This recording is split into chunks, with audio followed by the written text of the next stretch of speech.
मैं डॉक्टर प्रमोद आनंद माया हॉस्पिटल और बताना चाहता हूं कि शुक्रवार के दिन 5 शुक्रवार तक कंटिन्यू यहाँ ओपीडी फ्री चलेगा।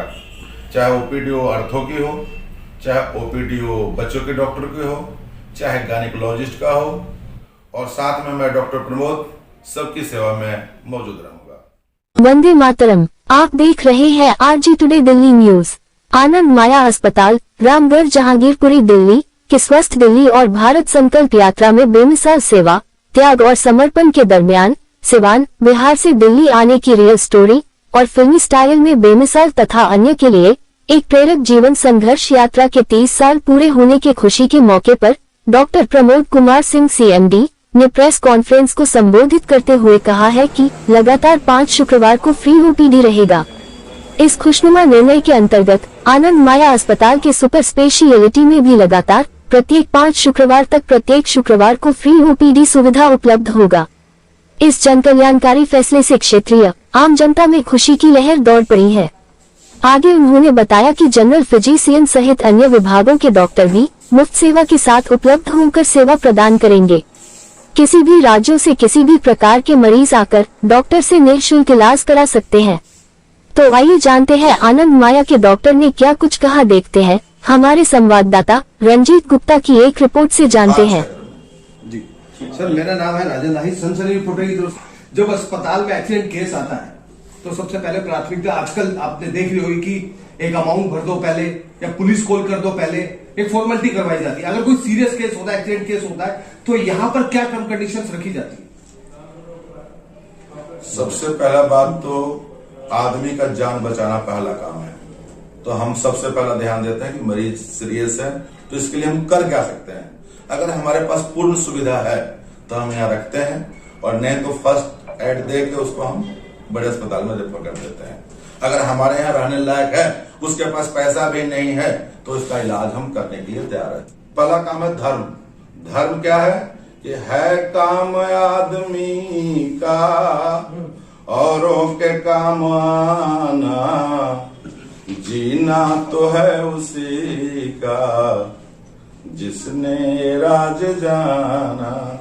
आपका धर्म यह है कि कोई परेशान है, कोई गरीब है, किसी को रोटी नहीं है, किसी को कपड़ा नहीं है, कोई बीमार है, आप उसकी मदद करें। ये पूरे जीव में, पूरे धरती पर जितने जीव हैं 83,99,999 में एक जीव मानव है जो खाना बना के खाता है, और सबकी आशा इसी पर लगी है कि उसकी मदद करेगा। सबको, सब जीव उसको भगवान समझते हैं, तो हमें भगवान ने इसी काम के लिए बनाया है कि हम सेवा करें। फिर जो बहुत बड़े लोग होते हैं उनका प्लान होता है कि हम बड़ा होकर चैरिटेबल ट्रस्ट खोलेंगे वो, लेकिन मैं उसके लायक तो नहीं हूं, लेकिन इसके लायक जरूर हूं कि जो मौका मिला है तो सेवा करें जितना हमसे हो सकता है। देखिए, हम यहाँ की लोकेलिटी बहुत ही अच्छी है। यहाँ सब तरह के लोग रहते हैं, सब धर्म के लोग रहते हैं, और एक से एक बड़े से बड़े लोग रहते हैं और छोटे से छोटे लोग रहते हैं। किसी तरह की कभी भी हमें हेल्प की जरूरत पड़ती है, यहाँ लोग मुझे मदद करते हैं। जी, दिल्ली में झोला छाप डॉक्टर बहुत है। स्लम एरिया में आप जहां भी जाएंगे झोला छाप डॉक्टरों की वजह से कई लोगों की जान भी जाती है, खासतौर मासूम बच्चे की। ऐसे झोला छाप डॉक्टरों के लिए आपका क्या संदेश है? मैं इतना कहूंगा, किसी भी डॉक्टर को जो नाम दे दें, सब डॉक्टर का फर्ज है कि उसका एक बाउंड्री है कि हम इतना तक देख सकते हैं, ये इतना मैं जानता हूं, तो जितना जानते हैं उतना ही बड़ा मरीज को देखें, और उसके आगे देखते हैं तो ये गलत है, चाहे कोई भी। हमारे यहाँ कोविड के समय में हमने एडमिट नहीं किया कि यहाँ पे पूर्ण सुविधा उस टाइम मेरे पास थी नहीं, लेकिन जितने लोग ओपीडी में आकर डॉक्टर देखे हैं, घर पर मरीज रहकर ज्यादा मरीज मरे हैं हॉस्पिटल में कोविड में। जो हम लोगों ने देखकर मरीज को घर भेज दिया, सारे मरीज जिंदा है, एक भी मरीज उसमें से नहीं बढ़ा। और आगे हम ध्यान रखेंगे कि जो भर्ती लायक हो उसे ही भर्ती किया जाए, बिना काम वाले को भर्ती न किया जाए। उस समय लोग बिना काम वाले को भर्ती कर देते थे। सर, जहां डॉक्टर की बात है, डॉक्टर एक सेवार्थी होते हैं, लेकिन आजकल डॉक्टर सेवार्थी कम स्वार्थी ज्यादा है, इस पर क्या कहेंगे? देखिए, ये बात लागू तो आजकल दिल्ली के माहौल में हो रहा है। कारण कि इतने तरह के डिग्रियां लेकर लोग आते हैं, इतने पढ़ के आते हैं, इतना खर्च करके आते हैं कि वो पढ़ते लास्ट तक लोगों से ममता कम हो जाता है। उनका ममता सिर्फ पैसों में रहता है। तो मैं उसमें से नहीं हूं और मेरा प्रयास यही रहता है कि जो आदमी आया है वो मेरा भाई है, मेरा बहन है, मेरी माँ है। अगर इस कुर्सी पर बैठी हुई मेरी माँ होती तो मैं क्या करता, अगर ये मेरा भाई होता तो क्या होता, अगर मेरा पापा होता तो मैं क्या करता। यही समझ कर मरीज को मैं इलाज करता हूँ, मेरा हॉस्पिटल करता है। बाकी लोगों के बारे में तो मैं ज्यादा मेरा एक आखिरी और सवाल है, दिल्ली में जगह जगह मोहल्ला क्लिनिक भी खुल चुकी है, इन मोहल्ला क्लिनिक का आपके अस्पताल पे कोई असर पड़ता है या नहीं पड़ता है? मोहल्ला क्लिनिक खुलने से थोड़ा सा फायदा हुआ। फायदा ये हुआ है कि जो पेशेंट वहां जाते हैं वो सही ट्रीटमेंट उनको नहीं मिल पाता है, सही दवाइयां नहीं मिल पाती है। मतलब ये आप आरोप लगा रहे हैं आम आदमी पार्टी की मोहल्ला क्लिनिक पे वो सही आम आदमी पार्टी की मैं नहीं बोल रहा हूँ जी, मैं पार्टी की बात नहीं बोल रहा जी, मैं बोल रहा हूँ सिर्फ कि वहां पे डॉक्टर अवेलेबल नहीं होते हैं। जब डॉक्टर अवेलेबल होते हैं तो दवाइयां अवेलेबल नहीं होती है, तो कई बार पेशेंट के टाइम सूट नहीं करता, उसको ड्यूटी जाना होता है, तो सही चीज मैनेज नहीं हो पाता है, जिसके चलते पेशेंट को 2-3 दिन खराब हुआ फिर कहीं जाकर और दवाई लेना पड़ता है। लेकिन उससे नुकसान नहीं हुआ है, इतना जरूर बताऊंगा। लोग कहते हैं ना गवर्नमेंट हॉस्पिटल खुल जाए तो नुकसान हो जाएगा। अगर हम सही काम करते हैं तो पेशेंट की संख्या वहां बढ़ती है, और संख्या बढ़ती है तो उसमें से निकल के पेशेंट यहाँ आते हैं। जगजीवन से भी बहुत सारे आज भी पेशेंट आया, MLC कटा हुआ पेशेंट आया, तो ऐसा नहीं है कि उससे कोई नुकसान हुआ है। उनका प्रयास अच्छा है, बहुत अच्छा प्रयास किया, लेकिन जो प्रयास किया वो पूरा काम कर नहीं पाते हैं। अगर पूरा काम करते तो शायद पेशेंट को परेशानी नहीं होती, उनको ज्यादा प्राइवेट की तरफ नहीं भागना पड़ता। डॉक्टर साहब, जो उन मरीजों के लिए क्या कहना चाहेंगे जो मरीज अपने घर पर ही रह करके 1 गोली 2 गोली रहकर खाली अपना इलाज खुद करना चाहते हैं? देखो उनके लिए तो मैं कहना चाहूंगा कि ऐसा कभी ना करें। दवाइयों का बहुत सारा साइड इफेक्ट होता है, कुछ भी नहीं समझ में आता है, पैसा नहीं है, कोई नहीं है, तो आप कम से कम गवर्नमेंट हॉस्पिटल का सहारा ले लीजिए। वहां से आपको दवाई भी मिल जाएगा और सही आपकी देखरेख भी हो जाएगी। हमारे मित्र जो है पवन कंसल जी, संजीव गुप्ता जी और द्विवेदी जी, 3 लोगों का भी यही विचार है कि आदमियत तौर पर जहां जिसकी मदद की जरूरत पड़ती है, किसी तरह की अगर कोई परेशान है तो उसकी हेल्प करने के लिए 24 घंटा तैयार है। उन्होंने एक आनंद माया को लिफ्ट भी गिफ्ट किया अपनी तरफ से, कि आनंद माया में लिफ्ट लगवाया जाए, लिफ्ट नहीं है, तो जिसका सेवा भाव है उसको तो हाथ जोड़ कर प्रणाम है। क्या आपके पास एम्बुलेंस की सुविधा भी है? हाँ, अपने पास एम्बुलेंस भी है, एक्सरे भी है, लैब भी है, अल्ट्रासाउंड भी है, ओटी बहुत बड़ी है अपनी हॉस्पिटल में। ये लिस्ट में कम से कम 10 डॉक्टर हैं, वैसे तो 24 डॉक्टर हैं, लेकिन हमारे पास 10 डॉक्टर हैं जो उस दिन ओपीडी में मौजूद हैं, तो उनको जितना हमें सेवा करना पड़ता है उसी सेवा में वो काम हो जाएगा। उसके लिए एक्स्ट्रा सेवा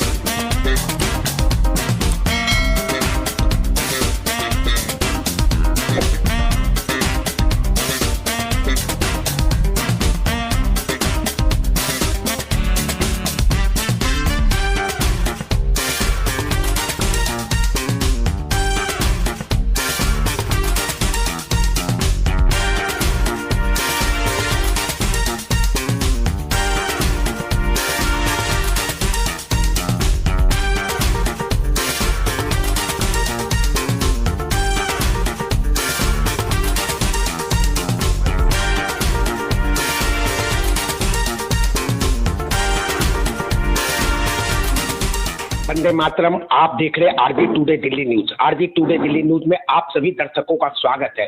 आज आरजी टुडे दिल्ली न्यूज के कटघरे में डॉक्टर प्रमोद सिंह जी, जिन्होंने आज देख रहे हैं आनंद माया मल्टी स्पेशलिस्ट हॉस्पिटल जो करीब कई वर्षों से चलाते हुए आ रहे हैं। आज मैं उन्हीं से रूबरू करा रहा हूँ और उन्हीं की बात, उन्हीं की जुबानी सुनता हूँ। तो सबसे पहले आपको मेरा नमस्कार। आप कितने साल से ये हॉस्पिटल चला रहे हैं? आपको मेरा प्यार भरा नमस्कार। लमसम 29 साल पूरा कर 30 में हम प्रवेश किए हैं जी। अभी तक आपका रिजल्ट कैसा रहा हॉस्पिटल? बहुत अच्छा रिजल्ट रहा, तभी तो हम यहाँ हैं। अगर रिजल्ट अच्छा नहीं रहता तो हम बहुत पीछे रहते। तो परमात्मा की कृपा, जो पेशेंट हैं उनके फीडबैक, उसके चलते अब देखा गया है कई बार कि हम उनके दादा का इलाज करते थे, बाप का इलाज किए, और वो अपने बच्चों को लेकर मेरा पोता का भी इलाज मैं कर रहा हूँ। तो इससे बड़ा खुशी और मुझे क्या हो सकती है। डॉक्टर साहब, खुशी तो तब मिलती है जब किसी गरीब को आपके द्वारा सेवा प्रदान। ये तो मेरा पहला प्राथमिकता यही है कि कोई भी आदमी हमारे पास आकर आज तक रोया नहीं है। अगर कोई रो दिया तो मैं 1 रुपया नहीं लेता हूँ, 1 रुपया नहीं लेता हूँ। मुझे पैसा नहीं चाहिए, पहला काम है सेवा करना, बस। आपकी हॉस्पिटल दिल्ली ऐसी महानगर में है और जितने भी हॉस्पिटल महानगरों में वहाँ पैसे की खेला है। पहले डॉक्टर सेवार्थी होते थे, अब स्वार्थी है। काम को अटका देते, पैसे की डिमांड करते, पैसे लेते। आप इस पर क्या कहेंगे और आपकी क्या सोच है? पहला सोच है कि जान है तो जहान है। अगर आप ठीक हो जाएंगे, आप सही आदमी हैं, तो आपको भी पता है कि खर्चा लगता है, तो ज़्यादा नहीं दें, कम देंगे। हम ये नहीं कि अटका दिया, बीच में फंसा दिया और मना कर दिया कि भैया इलाज नहीं कर पाएंगे, जब तक पैसा नहीं देंगे हम इलाज नहीं करेंगे। ऐसा आज तक तो हुआ नहीं और कभी भी नहीं होगा। पैसा के लिए इलाज नहीं रोक सकते हैं। जिसके पास कुछ भी नहीं हो अपने इलाज के लिए, उसको किस तरह से आप? पता मुझे चलना चाहिए सच में इसके पास कुछ नहीं है। मैं इलाज के साथ पैसा भी देता हूँ, खाने का रहने का भी उपाय करता हूँ, लेकिन ये पता हो कि सच में इसके पास पैसा नहीं है, कोई चीटिंग कर रहा है तो फिर वहाँ नहीं। वो मर्सिडीज गाड़ी का कार से उतर रहा है, हमारे पास कहते हैं कि हमारे पास पैसा नहीं, वहाँ तो गड़बड़, वहाँ देना पड़ेगा ना। बिजली का बिल आता है, आपको पता है ना, कई बार साहब जब से आए हैं तो उसे डबल बिल होगा हॉस्पिटल पे। पहले तो सिंगल ही चलता था, तो उसका खर्चा कौन देगा? पेशेंट ही तो देगा। अच्छा, लास्ट सवाल आपसे ये है, उन लोगों, उन पेशेंट के लिए, उन लोगों के लिए, उन गरीब महिला या वृद्ध के लिए जो अपना इलाज करवाना चाहते हैं लेकिन उसके पास आर्थिक सहयोग नहीं है और सरकार कई तरह की मुहैया उपलब्ध कराए, लेकिन उनके दरबार जब दस्तक देने जाते हैं तो वहाँ भी उन्हें कोई सहयोग नहीं मिलता है, तो वैसे लोगों के लिए आप क्या करेंगे? सिर्फ एक ही शब्द है उसके लिए कि मैं सेवा के लिए पैदा हुआ हूँ और जब तक जीऊंगा तब तक सेवा करूंगा।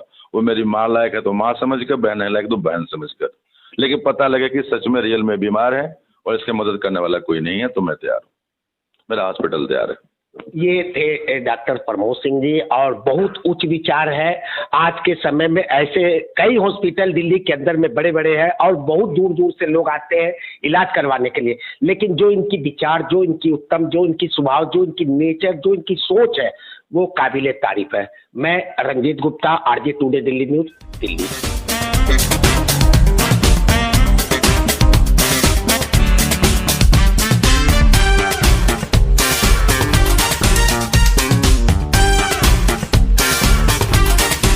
सिस्टर है तो यहाँ प्रतिदिन कितने पेशेंट को आप लोग सेवा प्रदान करते हैं? वैसे जितने पेशेंट रहते हैं, हम क्वांटिटी कोई नहीं है, अनलिमिटेड होता है तो अनलिमिटेड करते हैं, जितना रहते हैं उतना के।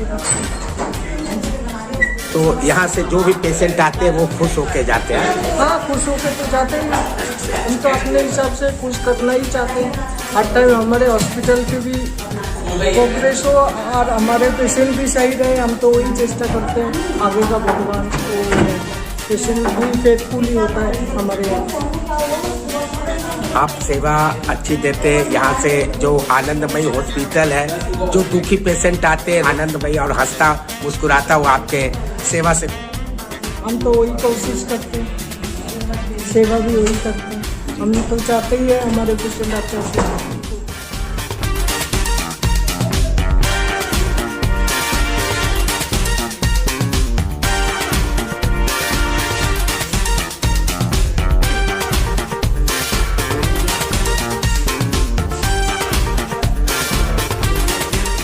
साहब, आप कितने साल से इस आनंदमयी हॉस्पिटल में सेवा प्रदान कर रहे हैं? कम से कम 7 साल हो गए। 7 साल से। आपको कैसा लगता है यहाँ पर लोगों का सेवा करने के बाद? बहुत ही अच्छा लगता है, सेवा करना ही चाहिए और हमारा कर्तव्य भी यही है, सेवा करना। डॉक्टर साहब, आजकल के समय में लोग रिश्वत दे करके डिग्रियां प्राप्त करते हैं। पहले जो है डॉक्टर जो है मेहनत करते थे दिन रात, जबकि पहले के समय में इतनी सुविधा नहीं थी, ना तो बिजली की और ना ही इतने कोई कोचिंग सेंटर थे। और कहते हैं हम कि बिजली के खंभे के नीचे लोग पढ़ाई करते थे दिन दिन रात और फिर जाकर के वो डॉक्टर की उपाधि प्राप्त करते थे। उसके बाद जनता की सेवा के लिए सेवार्थी बनकर के हॉस्पिटल में जो है अपनी सेवा प्रदान करते थे, लेकिन आज उसका विपरीत देखा जा रहा है। इस पर आप क्या कहेंगे? देखिए, सबसे बड़ी बात यह है कि डिग्रियां खरीद कर कोई भी कार्य नहीं किया जा सकता। खरीदना एक अलग चीज होती है, प्रतिभा एक अलग चीज होती है। तो खरीद कर कोई भी चीज को आप उसको प्रतिभावान नहीं बना सकते हैं। प्रतिभावान होने के लिए आपको मेहनत करना पड़ेगा, और जब आप सच्चे मन से मेहनत करेंगे तो अपने कर्तव्य को बेहतर आप तरीके से कर सकते हैं। दूसरी बात है, रिश्वत देकर या मतलब मेरा कहने का मतलब किसी चीज को खरीद के आप उसे बेहतर नहीं बना सकते। बेहतर आपको वो स्वयं मेहनत करके बनाना पड़ेगा। तो सबसे बड़ी बात है कि मेहनत करना पड़ेगा। दूसरी बात, सेवा भाव, जब आप सच्चे मन से कोई भी कार्य करेंगे तो सेवा भाव भी अपने आप आ जाएगा। आपसे बात करके बहुत अच्छा लगा डॉक्टर साहब। ये ऑपरेशन थिएटर है और मैं आपको ऑपरेशन थिएटर के अंदर दिखा रहा हूँ कि यहाँ पर किस तरह से ऑपरेशन की जाती है मरीजों के साथ। तो ये सारे टूल देख रहे हैं और काफ़ी लंबा चौड़ा स्पेस भी है और यहाँ पर हर तरह का सामान भी है। तो आप देख सकते हैं कितनी अच्छी यहाँ पर व्यवस्था है आनंदमयी हॉस्पिटल के अंदर में। अब वाकई में जो पेशेंट रोता हुआ आता है वो यहाँ से हंसता हुआ ही जाता है और आनंदमयी होके ही जाता है, इसलिए इस हॉस्पिटल का नाम आनंदमयी ही रखा गया है। तो ये वही जगह है। ये क्या पेशेंट को आप यहीं लेटाते हैं? जी बिल्कुल बिल्कुल। है? ये हमारा ऑपरेशन थिएटर की टेबल है। जी जी। हम पेशेंट को ऑपरेट करने के पहले इस पे लेटाते हैं। जी। और ये लाइट वगैरह है क्या है? ये ऑपरेशन थिएटर की लाइट है। अच्छा अच्छा। इंसिजन के लिए हमें ये लाइट ऑपरेशन के पहले इसको जला करके बिल्कुल क्लीन और अच्छे तरीके से दिखाना होता है पेशेंट के इंसिजन पार्ट को। अच्छा अच्छा अच्छा। और क्या करते हैं? और हमारे यहाँ ये एनेस्थेसिया मशीन है जो है के लिए ऑक्सीजन चैम्बर है। ये हम पेशेंट को इससे कनेक्टेड कर रखते हैं। अच्छा अच्छा। ऑक्सीजन वगैरह नाइट्रस वगैरह देने के लिए हम पेशेंट को इससे कनेक्टेड करते हैं। और इधर टूल देख रहा हूँ, ये हमारे सारे इंस्ट्रूमेंट्स ड्रम हैं जी। हमारे इसमें हर प्रकार के जो इस तरह के ऑपरेशन होते हैं सभी प्रकार के अलग अलग इंस्ट्रूमेंट्स चाहिए होते हैं। तो ये हमारे अलग अलग इंस्ट्रूमेंट्स हैं और उनके ड्रम है, इसमें सीट्स वगैरह हैं। ये सारे स्टलाइज होते हैं। तो ये गर्म है या मतलब? ये अभी गर्म नहीं है, ये स्लाइस करके हम इसको यहाँ पे रखते हैं, ये ठंडा हो जाता है क्योंकि गर्म सीट या गर्म टूल हम ऑपरेशन के लिए यूज नहीं कर सकते। अच्छा अच्छा। तो खोल के दिखा सकते हैं? हाँ बिल्कुल दिखा सकते हैं।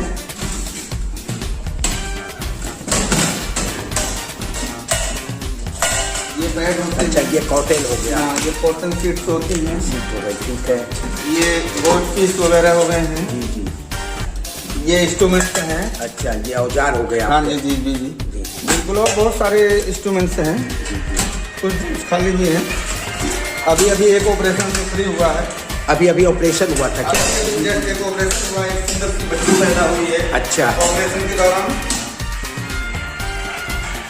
तो ये देखिए आनंदमयी हॉस्पिटल, जहाँ के किसी भी प्रकार का कोई भी पेशेंट अगर यहाँ आते हैं तो वो यहाँ से आनंदमयी यानी खुश होकर के जाते हैं। और ये देखिए सफाई भी यहाँ पर लगातार होता रहता है और नेट एंड क्लीन है। फर्श कहीं भी देखे कहीं कोई गंदगी कोई कचरा नहीं है और स्वीपर जो है अपने काम को है करते रहते हैं। ये भी कभी थकते नहीं है। ये भी जो है सेवा, इनकी भी सेवा खूब रहती है यहाँ पर। तो ये देख सकते हैं यहाँ भी काफ़ी औजार वगैरह है। ये देख सकते हैं थिएटर का जो यूज होता है, कैंची है, यहाँ पर जो है वाश किया जाता है और फिर इसे जो है प्रयोग में लाया जाता है। तो ये देख सकते हैं। और ये औजार को हीट करने के लिए, गर्म करने के लिए, है ना? बिल्कुल। तो वो है, इसमें औजार को गर्म करने के बाद जो है फिर ऑपरेशन थिएटर में इसे यूज किया जाता है। जो चल फिर नहीं सकते हैं उनके लिए ये व्हील चेयर भी है।